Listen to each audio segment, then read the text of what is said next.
Okay, ready to begin. Start the Planning Committee meeting of Akron City Council. I'd like to roll call, please. Ms. Viviano. Fusco. Aye. Kamer. Aye. Connor. Aye. Baylor. Mosley. Aye. We have all members present except for Baylor. Okay, thank you. We have, I'd like to entertain a motion that we accept the minutes of the last meeting. So moved. Is there a second? Second. All those in favor signify by saying aye.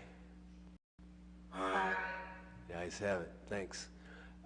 We have 3 items that are up for public hearing today. And the procedures are that we'll hear a report from the planning department in reference to the conditional use request, the ordinance. After that, we'll request that any individuals that wish to testify before the committee would be sworn in from a representative of our law department. After that, we'll open up a public hearing, ask for comments in favor or against, and then we'll open it up for questions from the committee and or council members. In essence, then, this evening at 7 o'clock, we will repeat those procedures again. However, though, we will, the only major difference is the committee then will make a recommendation to all of council, either in favor, against, or to table an item to refer to take time. So those are the procedures for today's 3 public hearings that we have.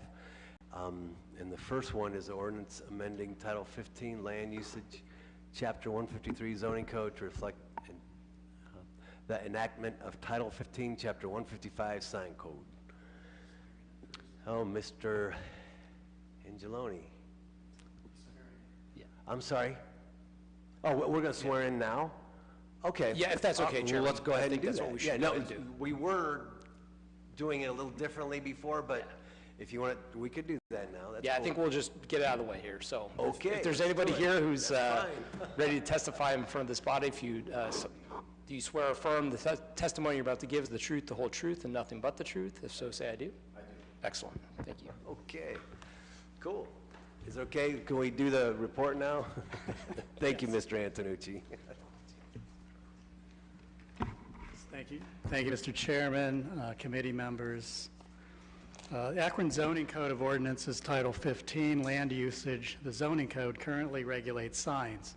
Due to evolving First Amendment case law, the planning staff, working in conjunction with the law department, has determined that it is more appropriate for the sign regulations to be in their own chapter of the Akron Code of Ordinances. This will provide both greater flexibility in addressing future court decisions and hopefully minimize future litigation. To that end, the planning staff worked with the law department to draft proposed amendments to the zoning code. These amendments remove the sign regulations from the zoning code and are proposed in anticipation of the city enacting a separate sign code, which will follow the existing restrictions on size, height, placement, and number of signs. Planning staff does not anticipate nor recommend that the proposed amendments to the sign regulations be done without the contemporaneous enactment of a sign code. In addition to removing sign regulations from the zoning code, there are other proposed changes. For the past year, the city has been attempting to streamline the zoning code both for readability and accessibility. A significant portion of that effort has been consolidating the definitions in the zoning code in a centralized location, which is section 153.140.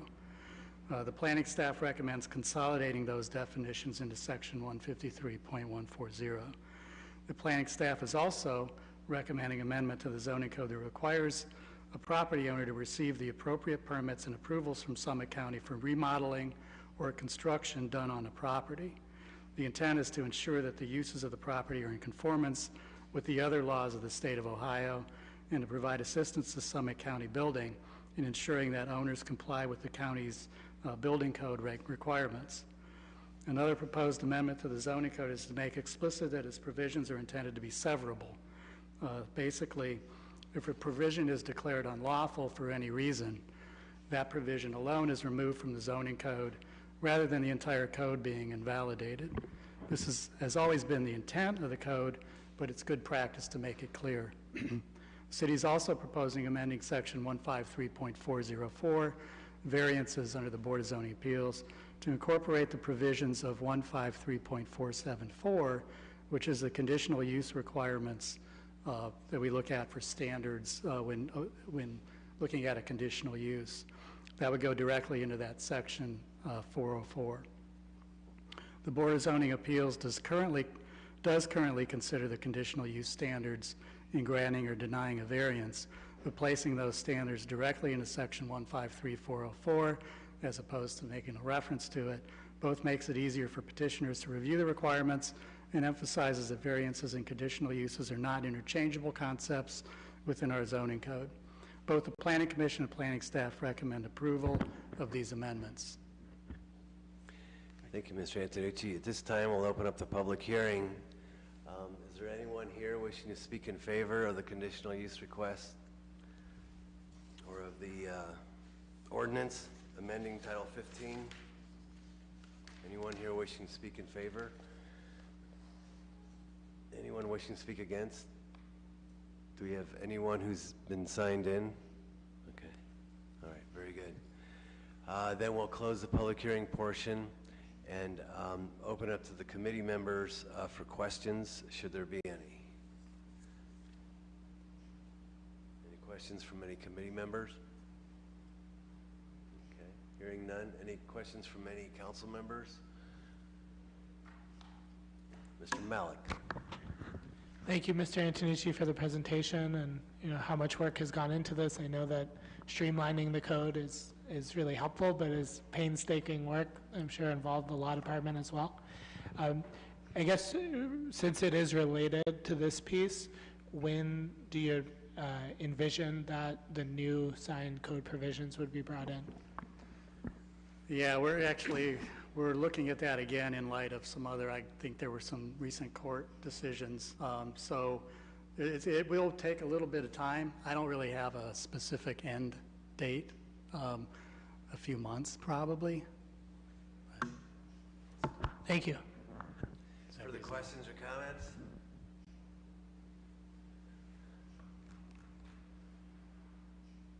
Okay, not seeing any. We'll now move on to the next item on the agenda. Ordinance amending the zoning map by changing the single-family residence at 112 South Hawkins Avenue to Government Use District. So do we want to swear them in now, or? I think we covered all of that. Oh, so we sworn in everybody? Okay, all right, good. Well then, go ahead, Mr. Antonucci. Okay, thank you, Mr. Chairman, committee members.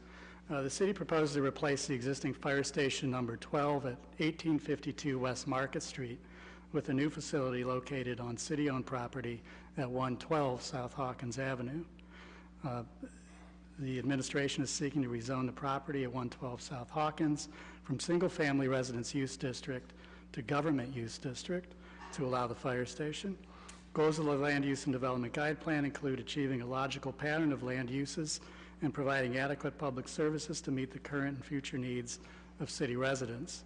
Changing the property from single-family to government use district will allow the property's proposed use as a fire station to conform with its use district. The Urban Design and Historic Preservation Commission reviewed the design of Fire Station 12 at its meeting on April 5th and recommended approval of the design. Both Planning Commission and planning staff recommend approval of the rezoning. And I believe we have our architects here who can go through the design of the actual fire station. Thank you, Mr. Antonucci. At this time, we'll go ahead and open up the public hearing portion and ask if there's anyone here wishing to speak in favor. I understand that we may have somebody here in a big room.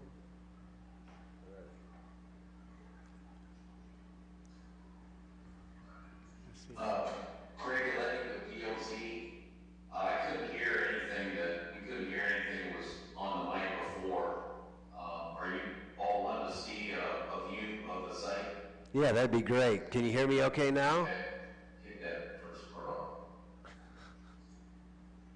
So here's an overview of the site in question.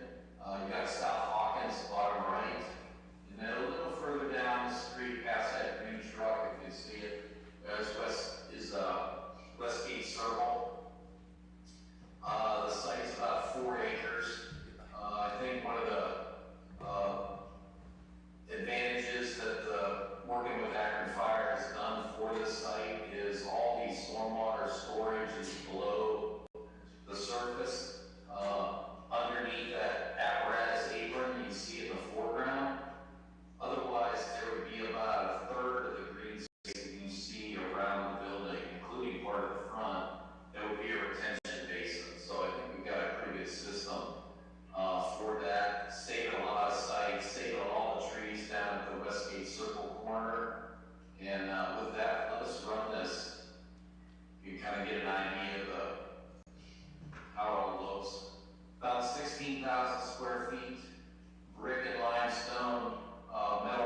We'll open it up for questions in a few seconds, okay, sir? Thank you. Is there anyone else here that's going to speak on this? That was sworn in? No? Nobody? Okay, now we'll go ahead and open up for questions from the committee. Any questions? Anyone from council? Yes, Councilman Fusco. I can see that Councilwoman Amobian has her hand raised. Thank you. Councilwoman Amobian.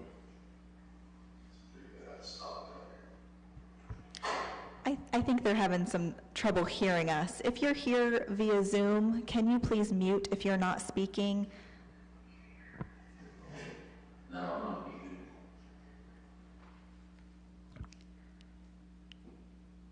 Councilwoman Amobian, can you hear us now?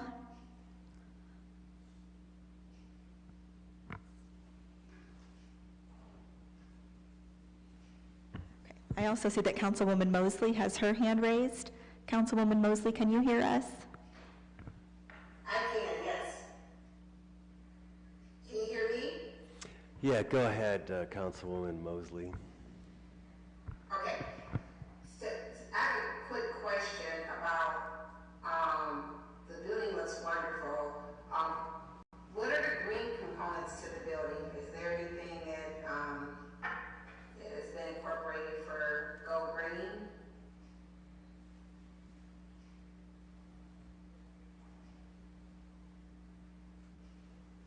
I think that's to the Yeah, consultants, to the I would consultants. bet. Can you hear me okay? I can hear you, Judge, yeah. Can the consultants hear us? I think that was directed toward them. Correct. Okay, I can see that the consultants, Yeah, all right, let's try it again. So the biggest thing, it's not a lead, it was not designed to be a lead project from the beginning, but the energy efficiency of the HVC system and the lighting, it's all LED lighting, is as efficient as, you know, we can get. I think that would be the greenest part of it. And the other part is just preserving as much of that site as we can.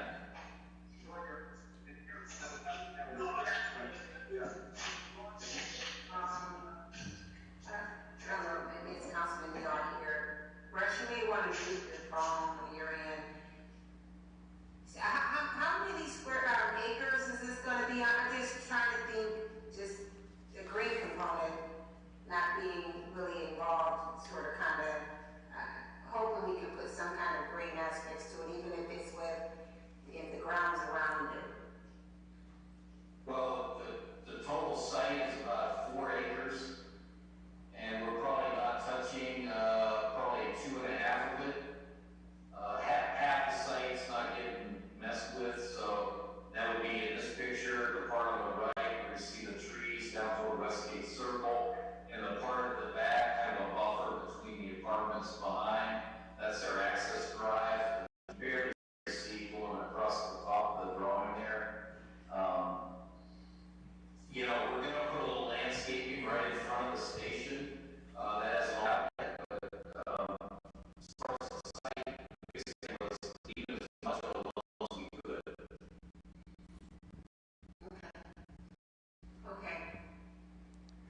Okay, Okay, can Miss right, thank you. Mrs. Amobian, can you hear?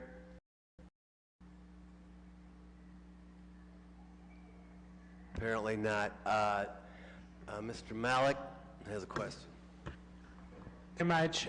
This question is also for the contractor. One, first of all, I think this is a great location. I'm hopeful that this will, be a great replacement for the current station. I was looking at it this morning, and it's in rough shape. I guess the particular question is about the police substation. Can you kind of talk about how that was conceptualized, what the space is, how many people could potentially use that location at one time? Some details around that would be helpful, because that is something that, we've heard from community over many years. I know many of my colleagues are interested in the idea of having more decentralized locations for the police.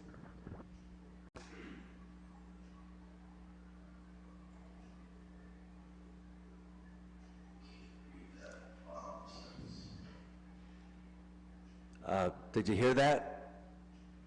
I didn't hear all of it. Part of the police substation, and then it was kind of very faint. Would you like to repeat maybe a little louder, Mr. Malik? Sure. Is that better?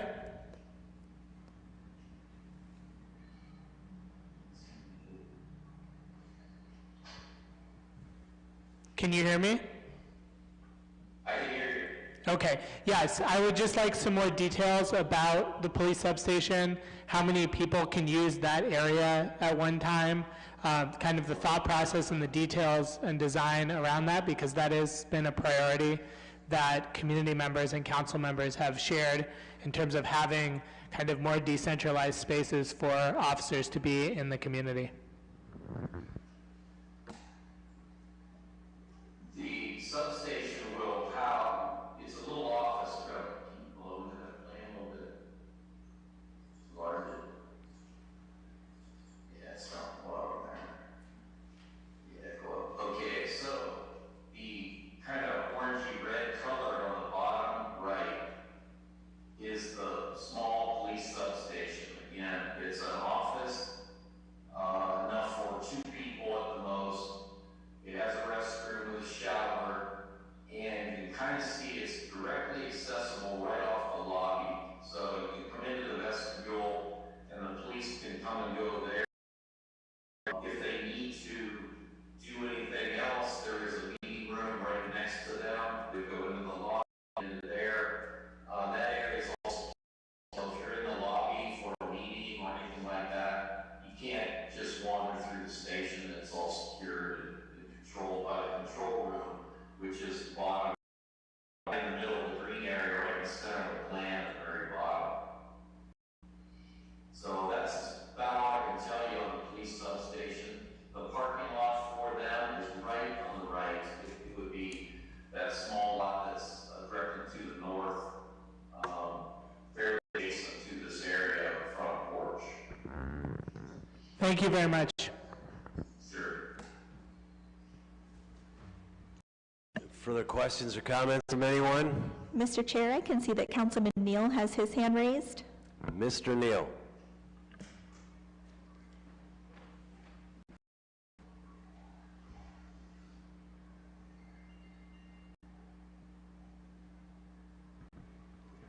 Councilman Neal, can you hear us? Yes, I can now. Thank you.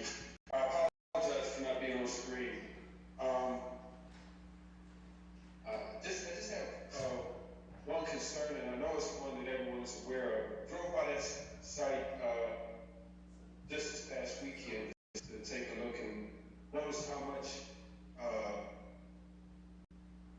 work is being done, kind of like laying the foundation and whatnot. My concern is when I looked at the picture, the large amount of asphalt with the roofing, the water drain off. Is that what's being done as some type of retention basin? That's a huge concern over there. I know with the towers that are across the street. I just want to more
engineer, I just know that's been a concern with the way the water is there, and I kind of follow what you were saying in regards to, so this won't have pylons, it's going to use some other type of system to support all the weight? Yeah, it's gonna be, so that gravel is gonna be put back in and some engineered fill, and it'll have a traditional footings like you would normally see on a regular building or even a house. Concrete spread foundations will be adequate. That site's also got to sit for about a month and a half after it's all done, the subsurface stuff, just to allow it to settle. I mean, it could settle, it ain't gonna settle much, maybe 3/4 of an inch. We want to get that all done, and then it'll be ready for regular building foundations. Okay, thank you. Thank you. Mr. Chair, I can see that Councilwoman Amobian has her hand raised. Okay, I'm going to turn on my mic now, so hopefully everybody can hear. That's a joke. Okay, loosen up. Can you hear me? Go ahead, Ms. Amobian. Hello. You can hear me? Thank you. I can't see anybody. I guess my question has more to do with how heavy will this be? What kind of tonnage are we talking about? Because I know with that area, I know they're trying to do things to bore and strengthen the foundation. Because I know that swampy area, and I see a lot of gravel and all that stuff there as I pass by. So how heavy will this building be? We know? Well, that's some question. I don't know the answer on the weight.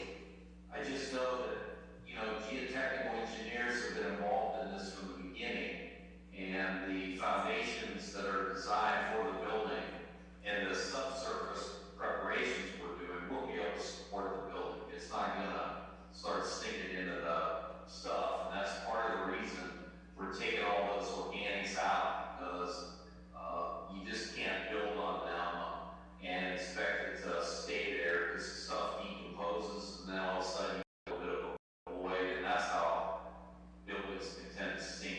It shouldn't be a problem with the system that's engineered for the site. And I'm sure this is going to be highly insured, and if anything should happen within, 25, 30 years, I don't know how far out we go with the expectations of these buildings being useful and the foundation being safe. Are there projections that are made?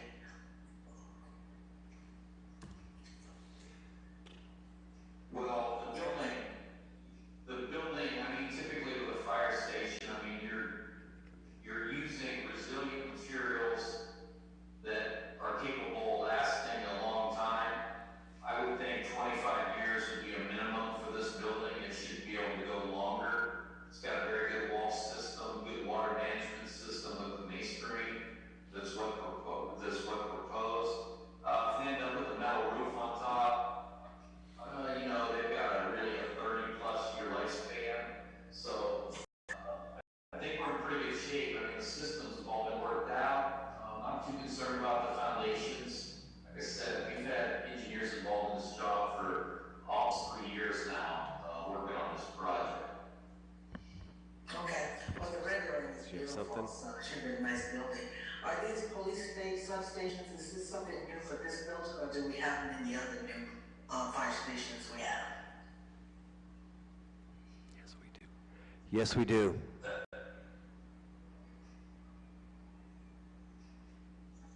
I couldn't hear the answer, I'm sorry. Yes, we do.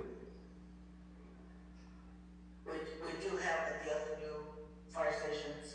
Yes. The substations, the police substations? Yes. Okay, I couldn't hear you, but Mr. Chair, thank you very much. Thank you. Anything further?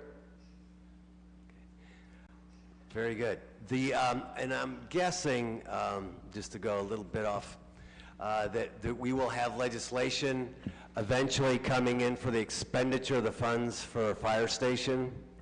Yeah, I believe that's correct. We had the fire station in the capital budget this year, and as you indicate, when we do those hearings, the specific expenditures come back to council. Yeah, and many of these could, because And maybe, and not everyone heard, but this is a zoning, amending the zoning map, zoning. So, just want to make that clear. So with that, we'll move on to the third item that's up for a public hearing, short of any comments or questions from anyone. Ordinance amending the zoning map by changing property on the north and south sides of East North Street, west of Dan Street, from a two-family residence use district and a single-family use district to a government use district and an ordinary industry use district, declaring an emergency. Mr. Antonucci. Yes, thank you, Mr. Chairman, commission members, or committee members. The city administration, is part of an ongoing effort to logically reclassify zoning districts consistent with current and future desired uses, is seeking to rezone property around East North Street and Dan Street from two-family and single-family to government use district and ordinary industry use district.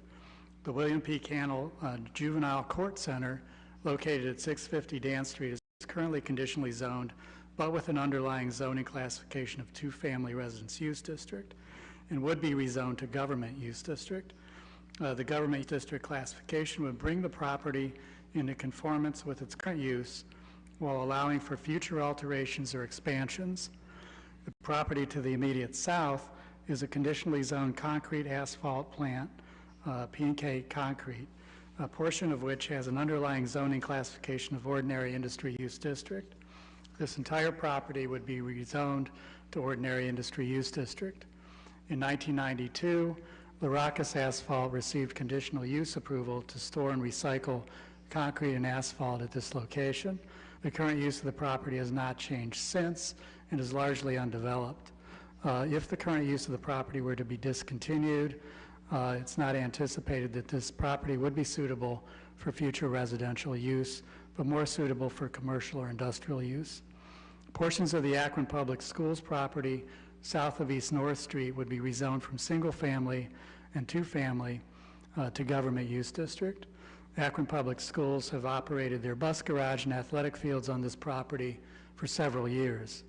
There's a small portion of the property, which is the former Summit County Dog Pound, which is still zoned two-family, and so we would want to change that to government use.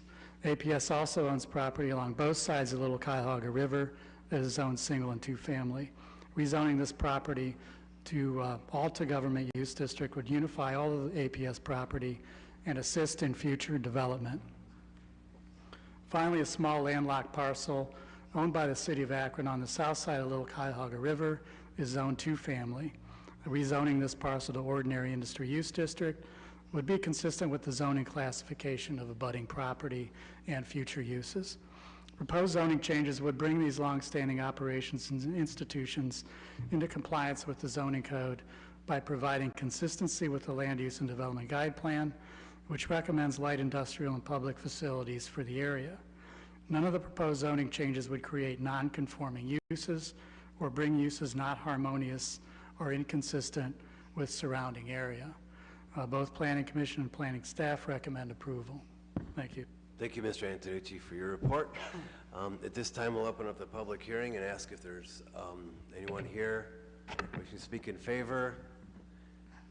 Anyone here wishing to speak against? We'll close the public hearing portion and we'll open it up to committee members. Does any committee members have any questions at this time? Mr. Antonucci, I noticed that this here, it seems that surrounding is the ordinary industry use. Is that, am I saying that correctly? This map is... Yeah. Like on the south side of the river there? Yeah, there is, if you go more toward the, essentially toward the east and the south, there is a lot of ordinary industry zoning property there. It's already zoned for ordinary industry. Okay. Just want to check off on that, make sure my eyes were very good. Any questions from any committee members, or council members, Mr. Lombardo? Sure, thank you. So I believe what we're talking about was a street called Harris.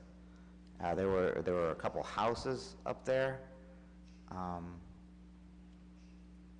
so I mean, I'm familiar with the area. I'm just trying to get another sense of there was two houses on this street called Harris, and I believe they were knocked down, and that's the areas that we're talking about, because being that they were, residential, we want to change that to government use.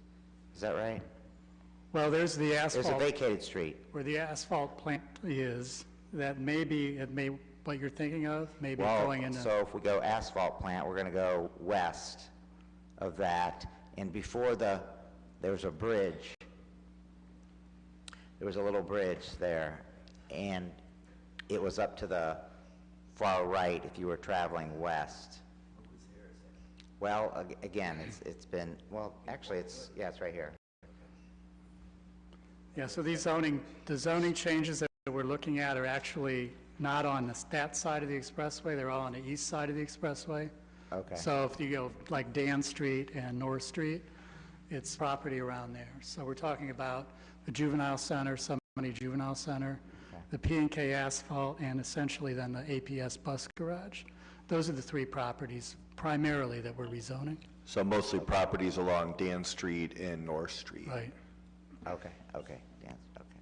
I mean, I'm looking at the map, I see my little Harris Street. Okay, thank you. Is there any further questions or comments? Very good. Thank you, Mr. Antonucci. We'll now move on to the balance of the agenda. I'm going to recommend that we take time on 4, I believe. It's up for public hearing on May 16th. And then file item number 5. I understand that's been withdrawn by the petitioner, correct? That is correct. Very good. Good news. 6 time, 7, 8, 9, and 10 will take time. And then on item 11, I recommend that we file that item. That's for the conditional use. That's the petition for the cemetery. File that item tonight. And then time on the balance of the agenda. And I don't believe we have anything else to come before the committee. So the planning committee of council is now over. Thank you. Next committee of the day will be the Parks and Recreation Committee that will begin at 1:45. Those committee members are Lombardo, Mosley, Malik, Neal, and Connor. Again, that's the Parks and Recreation Committee that will begin at 1:45. Thank you.